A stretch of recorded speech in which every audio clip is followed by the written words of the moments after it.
Oi, Andréa. Oi, Tabata. Bom, boa noite para todos que estão entrando, inclusive a Cris Pereira. Boa noite para todo mundo. Olha, a Ana aí já chegou, já está Oiê, prontinha. Tudo bom, Ana? Postos. Então Tudo tá bem, bom, querida? tudo bom. Bom te Esperar ver. um. Oi? Bom te ver, Igualmente. sempre. Vamos esperar 1 ou 2 minutinhos para o Sim, claro. pessoal ir entrando. Enquanto isso, eu faço aquele tradicional marketing. A gente vai ter a entrevista da Ana hoje, vai começar em instantes e depois a entrevista fica gravada no IGTV imediatamente, uns 10, 15 minutos depois que ela acaba. E nos próximos dias a gente sobe para o YouTube, extrai o áudio e sobe para o Spotify. Então vocês têm oportunidade de ver, de ouvir a Ana de várias maneiras a partir dos próximos dias. Normalmente as nossas lives são feitas às quintas-feiras, vocês sabem. Só que amanhã a gente vai ter uma live extraordinária. Nem sei se você sabe disso, Ana. Por Eu conta, vi você agora. viu? Então, por conta dos episódios de domingo ligados às torcidas organizadas, a gente vai fazer uma live extraordinária amanhã às 18 horas também, com o vice-editor da revista, que é o Flávio de Campos, que trabalha justamente com esportes, especialmente futebol, e vai explorar os vínculos políticos. E eu já aviso também que vai haver uma pequena mudança no horário da live da semana que vem, que vai ser com o Eduardo Natalino dos Santos, que vai falar de história indígena. O Edu tem um problema às 18 horas, uma dificuldade de conexão, então a live da semana que vem vai ser às 20 horas. Na outra semana, com a Marielle Japrado, a gente volta para o horário das 18. E também já confirmamos na última semana de junho uma entrevista com o Jaime Benchimol, da Fiocruz, para falar de epidemias, pandemias e assemelhados. É um tema relativamente presente. Pessoal está chegando aí. O meu computador travou segundos antes de começar. A Ana me salvou mandando aqui alguns dados por telefone e ele abriu de novo e está travado de novo. Mas Ah, não tem problema, a gente toca o barco mesmo assim.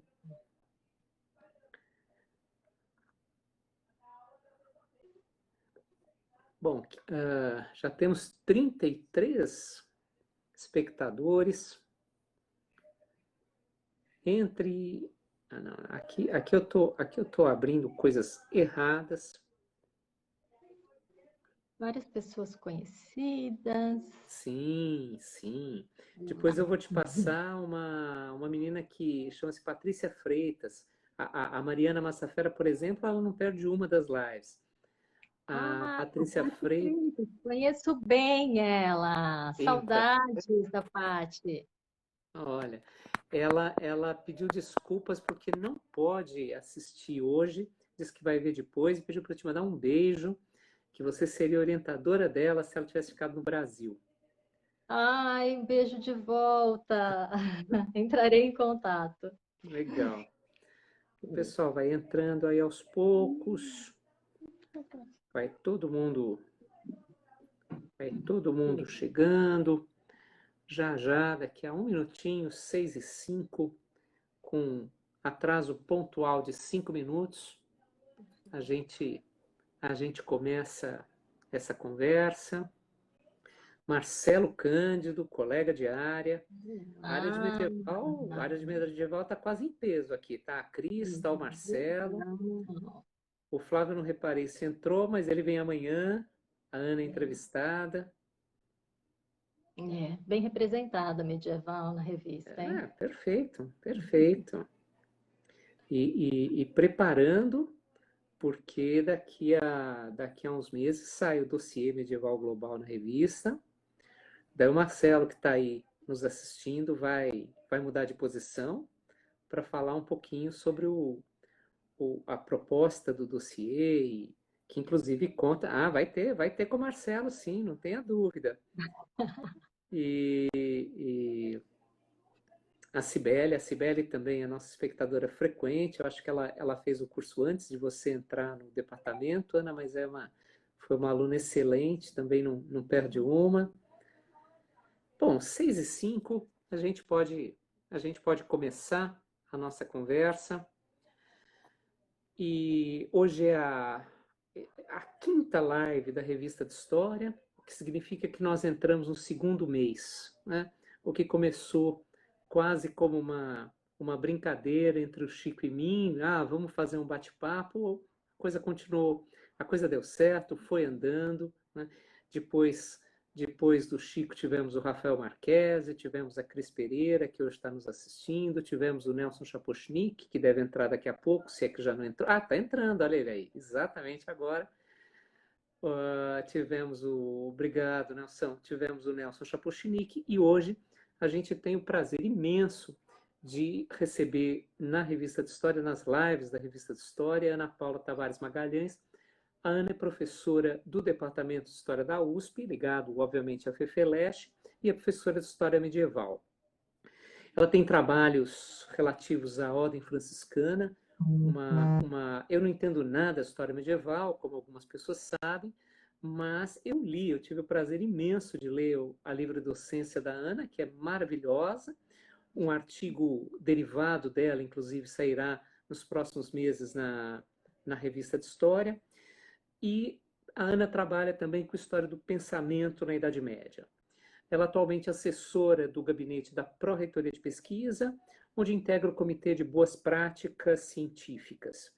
Além disso, é vice-coordenadora do Programa de Pós-Graduação em História Econômica da USP, vinculado, evidentemente, ao Departamento de História, e membro do Comitê de Ética em Pesquisa com Seres Humanos no Instituto de Psicologia da USP.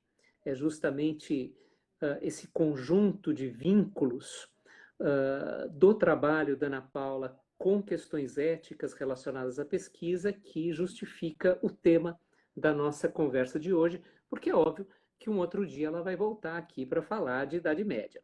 Hoje vamos falar de ética na pesquisa, mas um outro dia ela volta para falar de Idade Média. Agora, a parte mais importante, de longe, do currículo da Ana é que ela é mãe da Ana Beatriz, do Guilherme e do João, que ela define como o mais difícil e também o melhor dos trabalhos que ela enfrenta no dia a dia.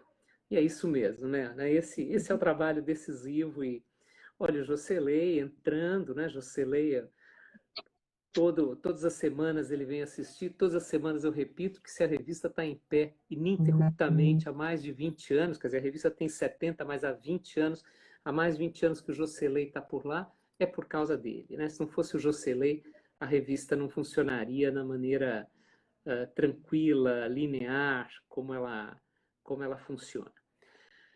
Bom, Ana, o título que você propôs para essa conversa é Ética na Pesquisa, um debate urgente. Por que é urgente falar de ética e ciência? E qual, afinal de contas, é a relação entre ciência e ética? Bem, em primeiro lugar, boa tarde, noite a todos. É um prazer imenso estar aqui com você, Júlio. É um prazer imenso fazer parte dessa iniciativa tão bem-sucedida da revista. Você está de parabéns. Quero deixar aqui minha admiração, meu carinho imenso por você e Obrigado, por toda todos a os comissão, né? colegas. Muito feliz de estar aqui Que mesmo. legal. A gente também fica super contente de receber. Assim, eu contei que eu não tinha Instagram, e aí eu criei uma conta só para poder entrar nessa live com vocês, e realmente é um grande prazer, é uma grande satisfação. A primeira questão que me vem quando a gente pensa em ciência e na sua relação com a ética é que sempre foi um debate, sempre foi um tema de interesse absoluto, então não é alguma coisa nova da qual a gente tenha que falar hoje. Mas me parece que hoje o debate se tornou mais urgente pela necessidade que a gente tem de demarcar a ciência da saúde humana, social, exata, toda ela, como dotada, em primeiro lugar, de método. Em segundo lugar, de um acúmulo de saber. Ela se caracteriza por esse acúmulo do saber em determinada área. E, por fim, pela validação e revalidação pela comunidade de cientistas. Ou seja, a ciência é uma construção coletiva e o controle é exercido por parte dos próprios especialistas. A ciência se reproduz por meio de um processo de replicação de procedimentos, sob um estrito controle metodológico, que levam à aceitação ou ao declínio de métodos e de paradigmas. E o debate que está colocado, muito mais do que em qualquer outro tempo, entre a opinião ou a experiência pessoal e a pesquisa especializada, fundamentada no método científico, a meu ver, é um falso debate, porque há uma diferença de pesos. Não é que a opinião não importe. Sim, a opinião importa num debate de opiniões. Mas a ciência implica em método, e isso é inescapável. E a ciência também implica em limites, né? Esses limites já foram bastante verificados desde a antiguidade. Os limites da ciência, a gente pode dizer que eles são impostos pela ética. Platão estabelece lá no livro 6 da República essa relação entre saber ou ciência, que a gente pode relacionar no esquema platônico ao verdadeiro ou à verdade, naquele esquema de bom, belo e verdadeiro. Ele estabelece então a relação entre o saber ou a ciência, o verdadeiro, com a virtude, que responderia pelo bom. Ora, para Platão, o saber, não é aquilo que a gente chama de ciência, tende a tudo. Né? A ciência é marcada por essa curiosidade, essa obsessão por fazer perguntas e que tende ao conhecimento de tudo. Cabe à ética, cabe à virtude estabelecer limites para esse ilimitado. De acordo com Platão, é a elevada razão humana que estabelece esse critério para delimitar elementos por si mesmos ilimitados, ou seja, a ética limita a ciência. Você falou agora há pouco na validação e revalidação pelos próprios pares, né? Quais são exatamente os critérios éticos para que essa validação aconteça? Via de regra, o que nós temos é um esquema de reprodução da ciência que funciona bastante bem, que consiste na reprodutibilidade dos experimentos ou, enfim, dos achados científicos de uma maneira geral. A reprodutibilidade consiste na capacidade de outros pesquisadores, sob condições semelhantes, replicarem aquele procedimento e chegarem ao mesmo resultado ou a resultados similares. E a reprodutibilidade é extremamente importante do ponto de vista da testagem de protocolos científicos.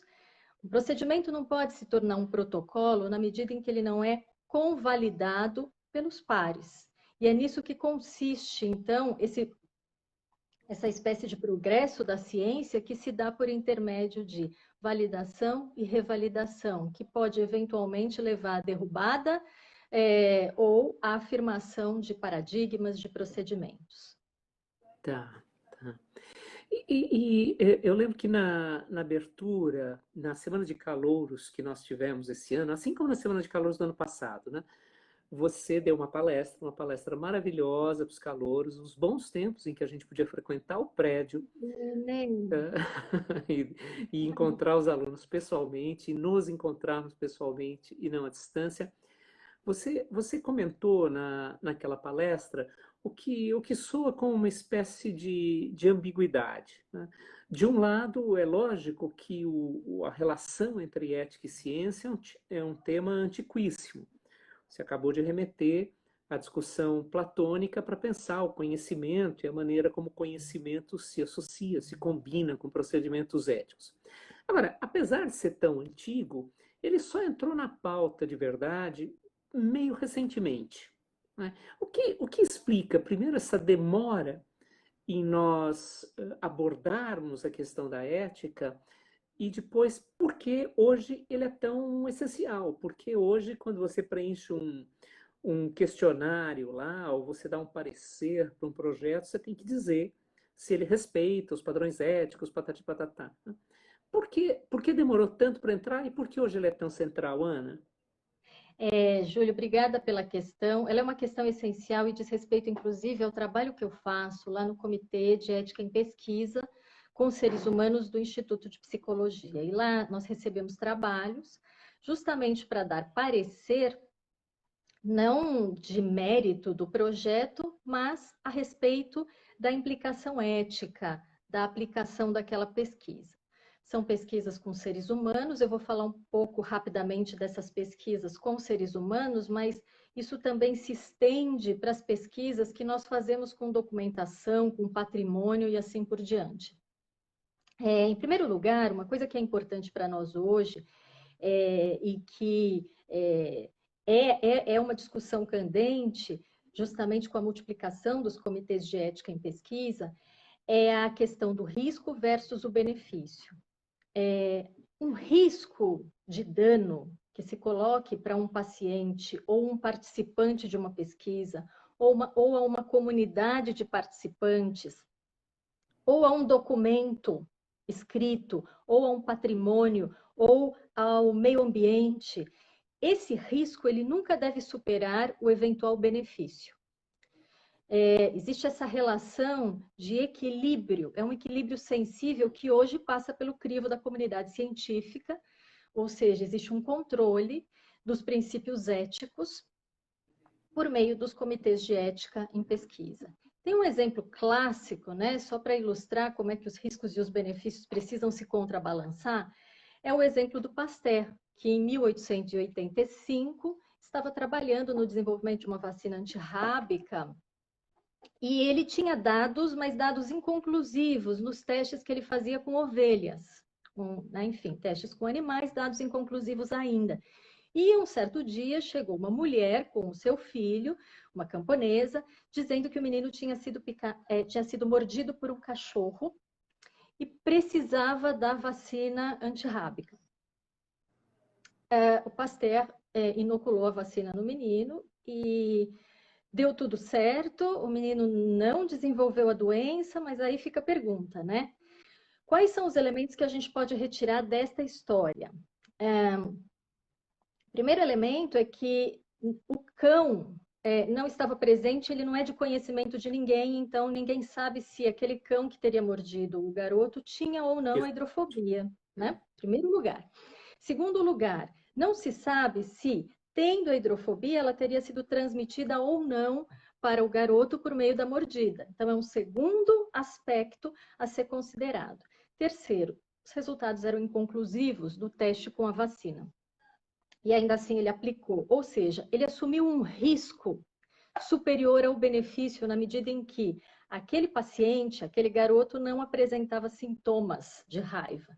Aí depois, né, tem a conversa de bastidor de que o assistente do Pasteur se recusou a ajudá-lo no procedimento com o menino, né? E aí isso teria sido um lampejo de consciência ética por parte do assistente.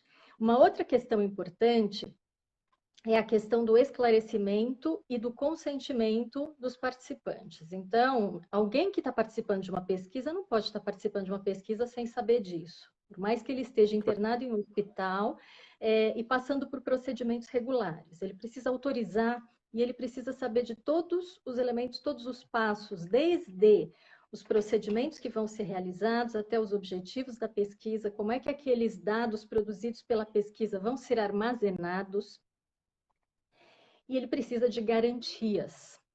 Um exemplo importante, que é considerado um escândalo na ciência mundial, ele vem de 1932, uma pesquisa que começou em 1932 a ser conduzida pelo Serviço de Saúde Pública dos Estados Unidos, no Alabama.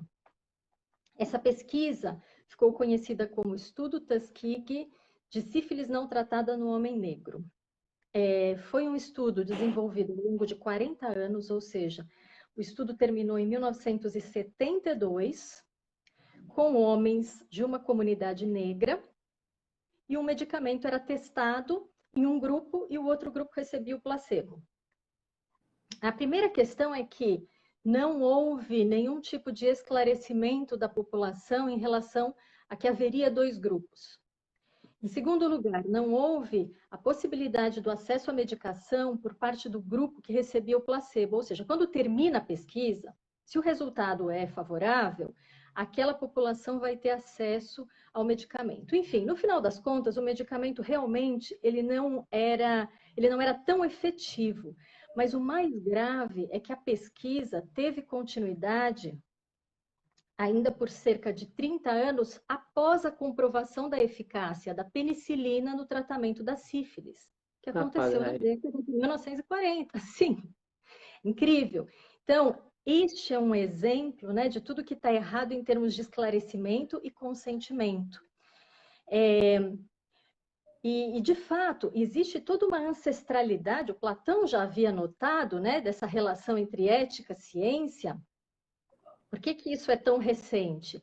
Precisou, né, a gente presenciar e viver os horrores do Holocausto com a pseudociência nazista, com a proposta de criar a raça ariana em laboratório, com a ingestão de veneno e de gasolina por parte de pacientes, enfim, esta pseudociência da Alemanha nazista. Em 1947, né, quando tudo acaba, a gente tem uma série de julgamentos e vem o Código de Nuremberg. O Código de Nuremberg, ele dá conta dessa mobilização de pesquisadores e da opinião pública e, portanto, desse surgimento aí de um primeiro protocolo formal de ética aplicada à pesquisa, né? O Platão já alertava para isso, né, há um tempinho atrás, né, no século V a.C., Um pouquinho. mas demora um pouco. Ian, desde o começo a conversa está girando, obviamente, em torno da relação entre ética e ciência, mas há um outro diálogo relativo à ética que é muito frequente no pensamento, também desde a tradição antiga, e que acaba por interferir nessa discussão, que é a relação entre ética e política. Quer dizer, temos uma longa trajetória na história do pensamento de pensar as relações, as tensões, as possibilidades entre ética e política. Quando você aborda a necessidade, a urgência dessa discussão sobre ética na ciência, há uma dimensão política impressa no debate.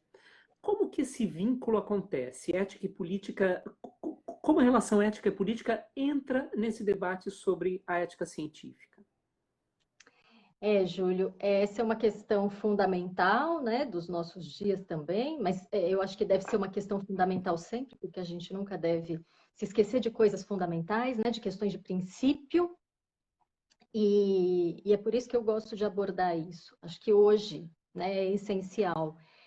Quando eu penso em ética e política, né, em primeiro lugar eu penso na diferença, mas eu não consigo evitar de pensar nas semelhanças, né? Então, bem, de acordo com Max Weber, ciência e política não se misturam, porque a ciência não é e nunca deve ser instrumentalizada para fins políticos, porque a ciência é entendida como vocação, como chamamento, ciência como vocação. E ela exige uma lealdade absoluta aos princípios que regem essa busca do conhecimento, essa busca da verdade. Esta é uma orientação da vocação da ciência. Ou seja, os princípios éticos que orientam a ciência, eles interditam práticas tais como o falseamento de dados, ou aquela estatística meio criativa, né, em que você manipula os números para poder chegar a um determinado fim. E eu estou dizendo isso não só, né, em relação a políticas de Estado, mas também a políticas acadêmicas, né? Claro. A gente sabe que a gente tem uma pressão muito grande para publicar, né? Então, não é porque ninguém está vendo que eu vou alterar dados para poder publicar primeiro, né? Ou seja, isso diz respeito, inclusive, a uma questão política e a uma dimensão ética. Mas, enfim, as duas coisas não se misturam e não devem se misturar. E é isso, sempre me vem à cabeça Max Weber com isso. Mas existe uma semelhança, que é uma semelhança que eu gosto de ressaltar, porque diz respeito a algo com que eu trabalho nos meus estudos de Idade Média, que é a questão do poder e, portanto, da decorrente responsabilidade que este poder implica. Paul Ricoeur, que é um filósofo da história, ele tem um texto chamado O Único e o Singular, no qual ele afirma que onde há poder, há fragilidade. Né? Então, por quê? Na verdade, porque o poderoso exerce o seu poder sobre o frágil. O frágil é o objeto do exercício do poder do poderoso. Ora, a existência do frágil incumbe automaticamente aquele que tem poder de uma responsabilidade. Então, é absolutamente o contrário do que parece a alguns. O poder impõe esse dever. Com grande poder vem grande responsabilidade, já dizia o filósofo Benjamin Parker, né? O tio do Homem-Aranha. É uma relação sutil, é um fio invisível que perpassa essas relações entre fraco e poderoso, tanto na ciência quanto na política. O João Moreira Salles, num artigo na revista Piauí, quando ele escreve sobre a coleção de besouros destruída no incêndio do Museu Nacional do Rio de Janeiro, em 2018, ele vai dizer que a responsabilidade diz respeito ao dever de proteger o frágil. O frágil, ele tem o direito de estar a salvo da destruição. E ele não pode fazer nada. Quem pode fazer algo é o poderoso. E na ciência, o poder está nas mãos do cientista. Ele é o dono do experimento, ele é o dono da pesquisa, e cabe a ele zelar pela... A ele, claro, em corresponsabilidade com a sua instituição, com o comitê de ética que aprovou o trabalho, né? Mas cabe a ele, portanto, a este elemento, o cientista, zelar pela integridade física e psíquica das pessoas que participam da pesquisa, zelar pela integridade da documentação estudada, do patrimônio, se for documentação escrita, se for patrimônio, do meio ambiente, enfim, todos estes sujeitos e objetos são vulneráveis diante do poder do cientista. E junto a esse poder vem a responsabilidade do cientista diante de danos decorrentes da pesquisa, que devem sempre ser reparados. Assim como a obrigação, claro, de retribuir aos participantes de maneira o mais rápido possível, claro, com o benefício, né? Então, por exemplo, tem o estudo de uma droga em alguns pacientes. Ora, uma vez que está comprovado que essa droga, a administração dessa droga pode virar um protocolo, é importante que essa comunidade seja avisada para que ela receba os benefícios muito rapidamente, porque afinal de contas ela é um contribuinte da pesquisa direto, né? Na Idade Média, né, a minha Idade Média, essa questão do poder, ela também não se dissocia nem da ciência e nem da política. E é bastante interessante que ela acabou sendo discutida em meio a um debate que ficou conhecido como a Querela dos Universais, que é um debate filosófico, né? Nós, medievalistas, nos divertimos com ele, mas o resto tem muita raiva, então eu não vou ficar falando disso, tá? Mas, enfim, eu só quero dizer, na verdade, que ele tem decorrências para o pensamento político. E aí eu vou tentar falar um pouquinho disso, tá? Eu vou tentar. Desculpa te Sim. interromper, Ana, mas daí dá para incluir também a questão que tem duas questões que ficaram lá para trás, que depois eu vou puxar, mas para não cortar o seu raciocínio, dá para incluir nessa discussão a pergunta que o Bargemar, eu não sei qual é o nome, se é o login, acabou de lançar aí. Se não há algo de ilusório nessa distinção entre ciência e política, uma vez que a política, lógico, imagino que ele esteja pensando na política no lato sensu, né, no sentido alastrado do termo, ela atravessa todos os aspectos da vida. Então, sugeri que você encaixe aí a pergunta dele.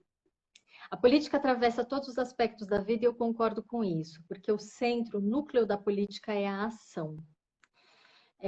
Então, tudo aquilo que se refere à ação dos homens, das pessoas em comunidade, diz respeito ao fazer político. Não existe ninguém apolítico, e toda vez que alguém se diz, eu não sou político, ele, na verdade, está assumindo uma posição que é política. Quando eu falo da política, esta política em relação à ciência, Eu falo da política que implica no exercício de um determinado poder sobre o outro. É E que isso. afeta também o espaço da liberdade. E que afeta o espaço da liberdade, exatamente. Não é a política, não é a política tal como eu também compreendo, mas é a política enquanto uma relação de poder que implica em domínio, em dominação. E por que que eu estou dizendo isso, né? Na verdade, estou dizendo isso porque eu ligo essa questão à questão do nominalismo, da postura nominalista dentro do debate dos universais, né? Então, Guilherme de Ockham, por exemplo, ele é um frade franciscano, nascido na Grã-Bretanha, viveu na Grã-Bretanha uma parte da vida e depois foi para a Alemanha, né? Sacro Império Romano-Germânico na época. E ele vive aí na virada do século XIII para o XIV. Para Guilherme de Ockham, não existe o universal, só o particular. O que significa isso, né? O universal é aquele conceito amplo, genérico. Por exemplo, igreja. Guilherme de Ockham vai afirmar que conceitos tais como igreja não dão conta de universais. O universal é uma ideia abstrata que não existe de antemão no nosso intelecto. Essa igreja, a menos que eu esteja falando da igreja basílica, a igreja de pedra, essa igreja, assembleia, ela necessita de um conjunto de fiéis para ter existência. Nesse sentido, a igreja depende da existência dos fiéis para poder existir. Ela não pré-existe a eles e ela depende deles. Só o particular, ou seja, cada um dos fiéis, é que existe. E é só a partir deles, em função deles, e depois deles, que a gente pode reconhecer a existência da igreja, do universal. O todo nada mais seria do que a soma das partes. E a decorrência disso para o exercício do poder na Idade Média, né, é que esse abstrato universal, esse ente todo-poderoso, ele não poderia exercer um poder pleno e absoluto a priori, mas só em função daquela comunidade, composta por indivíduos particulares. E é nisso que consiste a liberdade do indivíduo para o Guilherme de Ockham. Ele pré-existe, ele independe desse ente poderoso e abstrato para existir, ele é independente dele e ele é também determinante para as políticas adotadas por ele e a razão dessas políticas adotadas por ele. Enfim, um debate, né, sobre o poder que implica nesse diálogo entre o frágil, né, mas é o frágil particular, e o poder, que é essa entidade universal. E esse é um debate que foi retomado no século XIX, foi retomado no século XX, né? Sim. No século XIX, né, é importante a gente notar que existe uma recuperação de tudo que diz respeito à Idade Média por parte de algumas nações que têm uma agenda, um projeto, sobretudo projetos de unificação nacional. É o período da ascensão do que alguns estudiosos chamam de mito das nações, né? É a construção da ideia de nação, tal como a gente tem hoje, como corpos orgânicos, homogêneos, nação como se fosse um corpo e as pessoas todas membros que funcionam sincronicamente, harmonicamente, com os mesmos interesses, as mesmas características, e todo mundo vive muito feliz, né? Dentro dessa nação. Existe uma partilha, né? Existe uma organicidade. Esse é, de certa maneira, o discurso que vai dar forma para o movimento da unificação alemã, com decorrências perigosas para as próximas décadas, naturalmente, com persistências bastante perigosas, né? Entre os séculos XIX e XX. E, na verdade, né, o que eu sempre gosto de pontuar é que quando a gente pensa em termos tais como nação, Estado, escola, universidade, a gente tem que pensar que eles devem sempre ser compreendidos como universais. Vamos pensar a moda dos medievais, né? Eles são meros construtos linguísticos que não antecedem os indivíduos e não prevalecem sobre eles. Eles só se legitimam na medida em que visam ao bem comum, que é o bem de cada um dos indivíduos. E eu gosto sempre de fazer uma relação, eu não posso deixar de citar Dostoiévski, É um trecho dos Irmãos Karamazov, que é uma obra já da velhice do Dostoiévski, escrita em 1880, e é um trecho que traz a chamada lenda do Grande Inquisidor. Nesse trecho, Dostoiévski encena um encontro entre Jesus Cristo e um inquisidor no século XVI, que é caracterizado como um velho de longas barbas brancas. E isso já faz alusão, né, às longas barbas brancas, à autoridade de que ele seria depositário como um líder eclesiástico. E a indagação que Cristo faz a ele é assim, mas e aí, qual é o poder que os fiéis têm de tomar decisões por eles mesmos? E aí o inquisidor imediatamente fala assim, ó, pode parar, você não tem o direito de acrescentar nada ao que você disse antes, né? Por favor. Na verdade, isso daria conta, portanto, de uma relação de poder entre dominante, entre o poderoso e o dominado, ou frágil, que é muito bem explicitada pelo próprio inquisidor. O inquisidor ele faz a Jesus Cristo notar quais foram as 3 tentações de Cristo na Terra: milagre, mistério e autoridade ou poder, né? E a igreja, nesse sentido, ela seria a herdeira e a depositária desses 3 elementos crísticos, a igreja herdeira e continuadora de Cristo na Terra. Ora, a estes 3 elementos que estão enfeixados na igreja, correspondem 3 elementos que seriam os anseios do homem na Terra, que são sujeição, alienação e convergência. Ora, esses 3 anseios, eles convêm perfeitamente ao exercício daquele poder por parte da igreja. E esta não é uma crítica do Dostoiévski à igreja em si, embora assuma esse contorno no contexto do livro. Na verdade, essa é uma temática recorrente na obra do Dostoiévski, que é justamente o peso das instituições sobre a comunidade de indivíduos e sobre a psicologia dos indivíduos. O peso que essas instituições exercem e a dificuldade desses indivíduos de buscar saídas para exercer a sua liberdade. Tem um escrito da juventude do Dostoiévski, e a gente tem muitas retomadas, né, ao longo desses escritos do Dostoiévski, entre os escritos de juventude, da maturidade.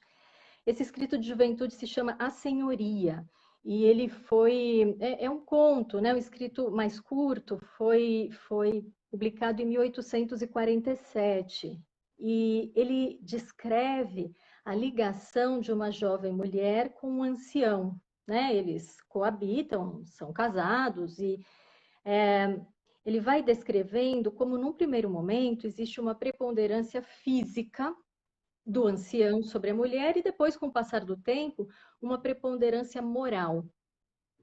Ora, ele também descreve a dor, o sofrimento da jovem, incapaz de romper com o seu algoz. Essa é a temática da liberdade como necessidade e, ao mesmo tempo, impossibilidade. Algo bastante comum em Dostoiévski. O ponto culminante desse texto é a fala do velho: dê a um homem fraco a sua liberdade, e ele a aprisionará sozinho e voltará para devolvê-la. Então, esse é o peso das instituições. Instituições e universais em geral, estes universais todos, que nós nos acostumamos a suportar, né? Eu estou incluindo todo mundo nisso, que nós nos acostumamos a suportar e a que nós nos acostumamos a nos subjugar, nos alienar e convergir. É isso. Maravilha, maravilha. A Mariana fez uma observação agora há pouco, uma pergunta que eu acho que em parte você já respondeu, mas se houver mais elementos a acrescentar, ela pediu exemplos de como esses procedimentos éticos, que tipo de procedimentos éticos devem ser exigidos na pesquisa em história, na pesquisa na nossa área. Né? Você já falou de manejo de documentos, etc. Né? Que mais? Em princípio, Júlio, a gente não tem ainda um protocolo ético para pesquisa em geral na nossa área, só para algumas pesquisas particulares, né? Por exemplo, pesquisas de história oral, elas envolvem entrevista. Então, todo aquele protocolo da entrevista, tudo aquilo precisa ser submetido a um comitê de ética em pesquisa com seres humanos, exatamente como qualquer outra pesquisa com seres humanos, né? É claro que eu não vou furar as pessoas, né? Eu vou só fazer uma entrevista. Mas é muito importante notar isso, né, Júlio e Mariana? Porque muitas vezes a entrevista que a gente faz com uma pessoa, ela, embora possa não provocar danos físicos, ela pode mobilizar sentimentos, né? Lógico, Então, lógico. por exemplo, levar uma pessoa a imaginar, a lembrar um determinado evento, né? A ficar depressiva, ou momentaneamente ou mais permanentemente. Tudo isso precisa ser pensado nesse sentido. Então, no comitê de ética, toda vez que a gente tem entrevistas, né? A gente costuma, toda vez que a gente pega projetos que implicam em entrevistas, normalmente implicam em entrevistas, a gente costuma sempre querer ver quais são as perguntas. Quais são as perguntas que você pretende fazer para aquela pessoa e como é que você vai lidar depois, né? O lidar depois, ele tem inclusive que fazer parte de um termo de consentimento livre e esclarecido, que é o termo pelo qual a pessoa consente em participar da pesquisa, mas ela está plenamente informada, né? Então, uma das coisas é assim, olha, tem risco de você se tornar muito sensível e, nesse caso, a gente vai encaminhar você para um aconselhamento lá no departamento de psicologia, por exemplo. E esse é um cuidado fundamental, porque às vezes a gente acha que o cuidado fundamental ele só diz respeito ao cuidado com a integridade física, né? E não, esse cuidado é um cuidado geral. Nós não temos um protocolo geral para a nossa área, por exemplo, para quem trabalha em arquivo, para quem trabalha em biblioteca, só protocolos específicos destes lugares, destes ambientes específicos, e que variam muito. No entanto, a responsabilização por parte do pesquisador por qualquer tipo de dano que vier a acontecer na documentação, ela é uma responsabilização prevista, inclusive, Claro. em lei, não é? E é possível responder a isso.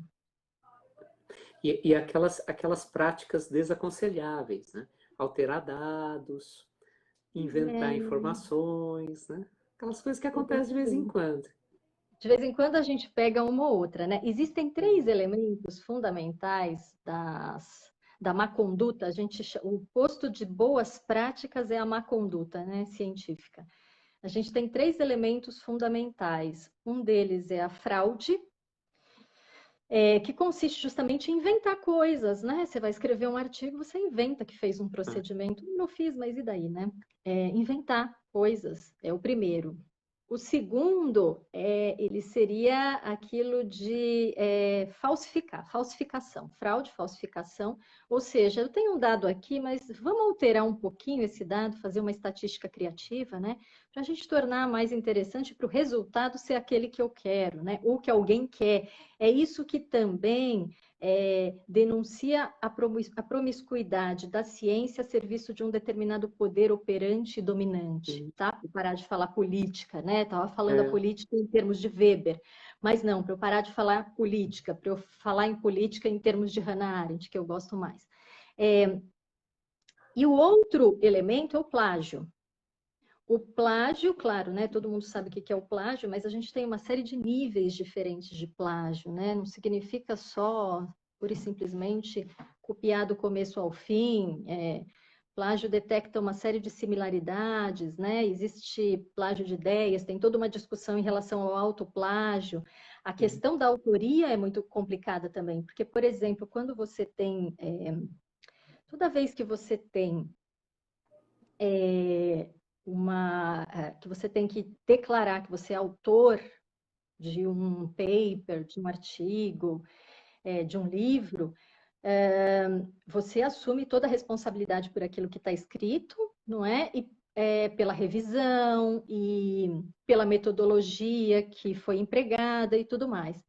Em algumas áreas, existem artigos que têm 100 autores. Sim, Muitas vezes, né, alguns desses autores não conhecem o procedimento todo e outros, muitas vezes, nem participaram, né? Se tornou comum essa coisa de você colocar uma autoria honorífica. sim. É o cara que nunca viu o que você está fazendo, mas ele normalmente acaba tendo um peso bastante grande para a publicação do artigo, ele tem um nome importante na praça e essas coisas. Ou muitas vezes você subtrai o nome de alguém porque você ficou com raiva, enfim, é aquilo que eu sempre digo, né, Júlio? Tem que se comportar no parquinho. Não pode bater no coleguinha, não pode morder, não pode enfiar o dedo no olho do coleguinha, né? Roubar a tese do coleguinha. Não pode, não pode. Não sabe brincar, não desce para o play, né? Exatamente. O Bruno perguntou sobre história oral. Bruno, a Ana falou longamente agora há pouco. Depois, se você repassar, você vai encontrar. Mas O deixa eu Nelson. aproveitar então Ah, e deixar para o Bruno uma recomendação, porque se ele se interessa por fazer pesquisa nesse sentido, ele pode submeter a pesquisa via plataforma Brasil, né? Essa é a plataforma geral para fazer isso. Ele pode submeter essa pesquisa ao Instituto de Psicologia, ao Comitê de Ética do Instituto de Psicologia via plataforma Brasil, tá? maravilha, uma super dica, porque ele inclusive acabou de comentar que ele vai fazer um trabalho numa aldeia Pataxó, daí muito, muito, muito importante, então. Isso é uma outra questão importante, Júlio, porque se trata de populações tradicionais. Então, Sim, o nível de vulnerabilidade cresce. É claro que isso vai mudando de acordo com o contexto, mas o nível de vulnerabilidade, pelas regras, né, da CONEP, que é a Comissão Nacional de Ética em Pesquisa, esse nível cresce bastante. Bruno, entra no site do Instituto de Psicologia da USP, IPUSP, e aí lá você procura em pesquisa, depois você entra no link Comitê de Ética em Pesquisa com Seres Humanos. Lá você vai ter uma série de elementos que pode me escrever também. Tá? nossa, maravilha. A gente tem 10 minutos, daí eu vou recuperar uma pergunta que o Nelson Chapochnik, nosso colega, fez lá atrás, e depois eu vou fazer mais uma para gente encerrar. O problema dessas lives é que elas têm o limite máximo de 1 hora, daí cai a conexão, né? Tá. Elas são interrompidas forçosamente.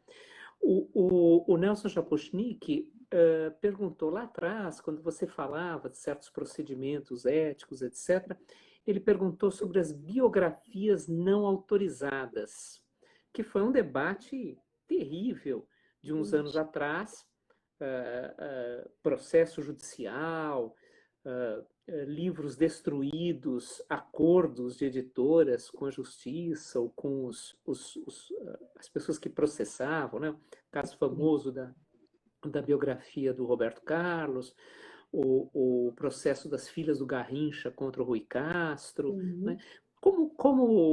Agora, isso mudou, é claro, mas do ponto de vista ético, como esse tema aparece? Do ponto de vista ético, Júlio, isso é muito difícil, porque o biografado, no caso, a pessoa de quem se fala, né? Ele não é efetivamente um participante da pesquisa, por assim dizer. Vamos dizer assim, né? Ele é alguém de quem se fala, né? É alguém Sim, sobre quem se fala, e ele não é alguém que integra toda aquela pesquisa elaborada, realizada, inclusive porque é, esse tipo de escrito, ele via de regra nem implica em uma metodologia que vai ser submetida a um determinado comitê. Então, a categoria não é essa. E aí, nesse sentido, é claro, todas as penalidades, elas vão acontecer fora de qualquer comitê, e aí bom, é possível, injúria, calúnia, claro, lógico. claro, enfim, porque essas biografias, se elas podem, se elas não podem ser publicadas, isso é uma decisão editorial e depois é uma decisão da justiça comum. Até porque tudo aquilo que diz respeito ao comitê de ética, essa relação que a gente tem com o nosso parceiro, que é o nosso participante da pesquisa, essa relação, quando ela é rompida e quando de alguma maneira o cientista tem uma má conduta, é, o participante ele tem uma série de instrumentos, né, para poder acionar e ele vai acabar acionando também a justiça comum. Via de regra, Ah, tudo isso vai parar na justiça comum. em Então, Bacalar. o comitê de ética, por um lado, ele é uma proteção para o participante, mas por outro lado também ele é um respaldo para o próprio cientista. Tá. Vai obter, de certa maneira, um atestado e uma corresponsabilização, que me parece que não se aplica a esse caso das biografias não autorizadas. Tá. Então, Ana, para a gente fechar, hoje nós passamos um bom tempo, alguns anos, com uma parte da sociedade, não só brasileira, deslegitimando a ciência, as práticas científicas, etc. Veio a pandemia e a ciência subiu ao primeiro plano de Uhum. todas as discussões, né? É claro que os discursos que tentam desautorizá-la, eles persistem. Ou os Sim. discursos que se travestem de falsamente científicos, né? O presidente norte-americano que diz que todo dia toma uma pílula de hidrocloroxina e é por isso que ele não Sim. pega o Covid, etc. Obviamente resolve. O, mas isso traz para nós, o fato da ciência ter voltado a entrar em evidência, traz para nós uma questão muito concreta, muito importante. Como que a ética e a ciência estão no nosso cotidiano hoje? Para além dos discursos oficiais, etc. Como elas estão no nosso cotidiano hoje? Super importante. Antes de responder, eu posso fazer um negócio? É que a minha Claro. filha, né, enquanto ela assistia a live lá pela Ah, que TV, legal. fez esse desenho aqui, somos nós dois, tá, Júlia? Depois Ah, eu que legal. fotografio Muito para obrigado. você, depois eu Qual posto. delas? Legal. A Ana Beatriz, olha, ela tá aqui. Obrigada, Ana Beatriz. Eu queria porque queria aparecer, gente. Tá certo, faz parte, faz Perfeito. parte. Júlia, essa pergunta é bastante interessante. Eu gosto de discuti-la sempre com os meus alunos, né? Os meus alunos já estão acostumados comigo, né? Que eu gosto de contar histórias, né? Um monte de causos para eles. E eu costumo dizer assim que a ciência, ela consiste na identificação e resolução de problemas. Então, assim, e ela está presente no nosso dia a dia na medida em que a gente identifica um problema e procura resolvê-lo, né? A ciência lato sensu. Então, Tá. muitos costumam dizer assim, a ciência surgiu no Egito Antigo. Não, na verdade, desde que a humanidade passou a solucionar questões do seu dia a dia, ferramentas de pedra, invenção da roda, né? A roda está sendo reinventada até hoje, né? O povo insiste em inventar a roda quadrada, e tem que voltar e tudo mais. A domesticação do fogo, a revolução agrícola, até as civilizações complexas e até a nossa moderna ciência, tudo isso pode ser entendido como ciência. Claro que a nossa moderna ciência implica em método. A nossa moderna ciência, chancelada e referendada pela comunidade científica, ela implica em método. E ela implica numa série de procedimentos que dizem respeito à ética. Ainda bem, né?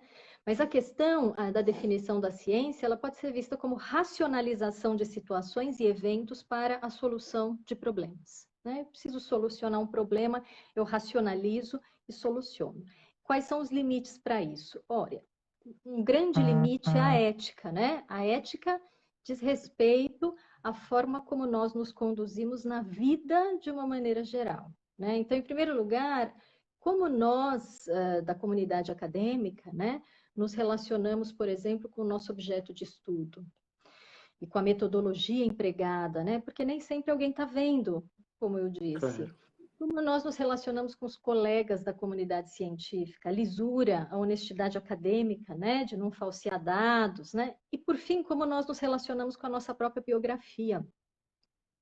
Eu preciso citar isso, né, porque na verdade é urgente também. Por exemplo, num contexto de reunião com colegas, porque agora a gente está tendo as reuniões gravadas, né, no Google Meet e tudo mais.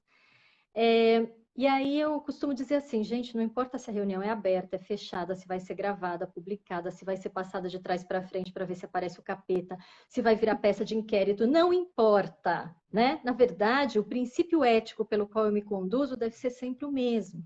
Existe uma frase atribuída a Einstein que se encontra no Código de Conduta da Universidade de Harvard, que é a seguinte: a relatividade aplica-se à física, não à ética.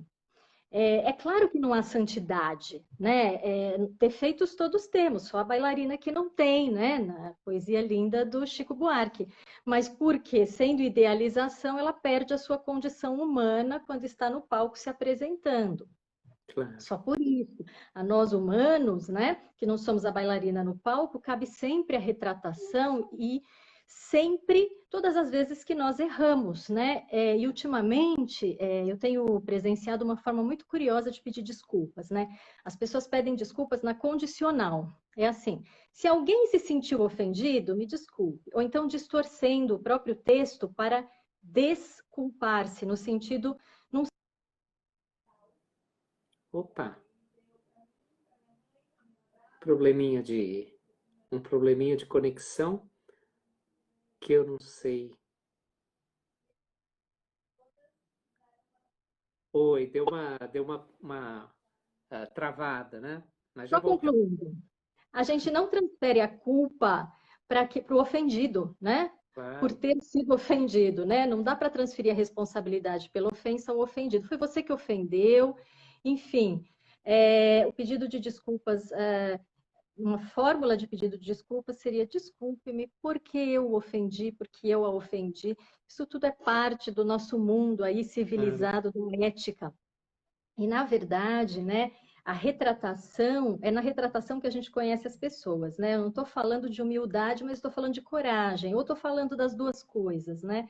Demanda coragem essa ética sem relativismos, né? Que eu acho que é o que a gente precisa praticar na vida em geral, porque a ética diz respeito a essa interação política. Política no sentido amplo e no sentido que ela deve ter. A política é a relação de todo dia e toda e qualquer relação das pessoas, da humanidade em sociedade. Acho que era isso que eu tinha para falar. Nossa, Ana, uma maravilha, uma maravilha. Super, super, super obrigado. Uma hora dessas a gente vai chatear você de novo para voltar aqui para falar de São Francisco, para falar de Guilherme de Ockham, para que medieval esteja no centro. Mas, de qualquer maneira, foi uma primeira conversa sensacional. Muito obrigado em nome da revista, em nome de toda a comissão editorial.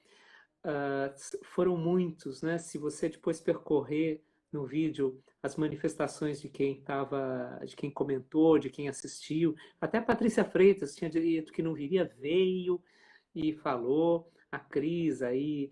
Então, muito, muito, muito obrigado mesmo. E daí, antes de dar mais um agradecimento para a Ana e para todo mundo que estava por aqui, eu convido vocês para amanhã, na live extraordinária provocada pelos episódios do final de semana passada, do final de semana passado, ou assistirem ao Flávio de Campos falando de futebol e poder em tempos de pandemia. E na quinta-feira que vem, o Eduardo Natalino dos Santos vai falar de história indígena. A única observação que eu faço, vou depois divulgar bastante, é que a conversa com o Flávio amanhã é às 18 horas mesmo, horário normal. Mas na semana que vem com o Edu Natalino é às 20 horas. Mas isso depois a gente vai ter tempo para esclarecer. Muito obrigado para todo mundo que apareceu. E Ana, lindíssimo. Muito obrigado Beijo. mesmo. Espero que vocês tenham realmente gostado. Agradeço demais por você ter me convidado. Adoro estar com vocês. Uma honra para nós, assim como vai ser uma honra daqui a uns meses ter o seu texto impresso na revista, impresso digitalmente na Feliz, revista. Muito feliz. obrigado, gente. Boa noite para todo mundo. Tchau, tchau. Tchau, Ana Beatriz. Tchau.